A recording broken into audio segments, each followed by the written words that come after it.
Hi, welcome. I'm Dr. Janet Pope here at Room Now, ACR 2025 in Chicago.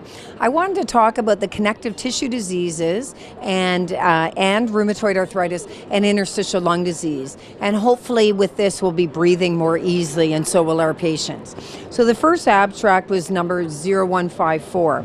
And what it did was they combined data from MarketScan and Optum looking at people with either a label of CTD, and specific ones in particular, or rheumatoid arthritis. And they had between the two data sets nearly 30,000 patients.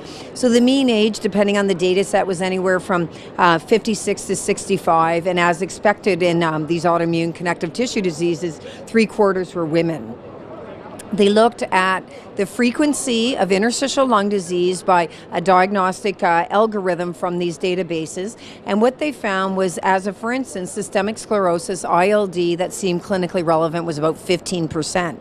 Now, we have found that in an old study that we published as an Ontario incidence study over about 10 years.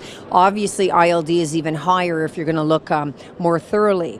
That leads me to talking about scleroderma and ILD. So there was a whole session devoted to systemic sclerosis, of which a lot was talking about ILD. So the first question was, can we predict who will progress? And the answer is not so well, but SCL70 is a risk. Men, certain racial characteristics, such as in the US, people who identify as black. But we don't really have a good prediction model. So two different studies looked at KL6, which is used in Asia as a prediction, and they also looked at other factors.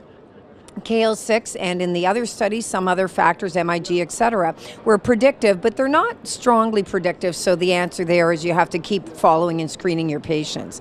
The next thing was, how common is ILD in our patients with the limited subset? So you might have think of it before as being called CREST, but it's limited cutaneous systemic sclerosis.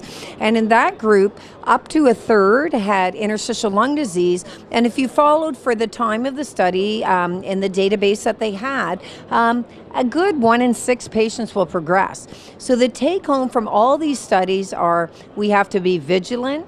There is ILD in our patients with connective tissue disease. Within scleroderma, we don't have a good biomarker that says who will progress. So in scleroderma, because the incidence and prevalence is so high of CTD as a complication, that you have to screen regularly. The other good news is you can breathe more easily because there are treatments. Nerandomilast will be approved at some point as a PDE4 inhibitor in the treatment of progressive pulmonary fibrosis, and it was well tolerated. That's the Fibronir ILD study, and there are other treatments on the horizon. There's immune suppressive treatments in early diffuse scleroderma and in limited as well, where ILD is relevant. So please follow us at Room Now. Thank you very much.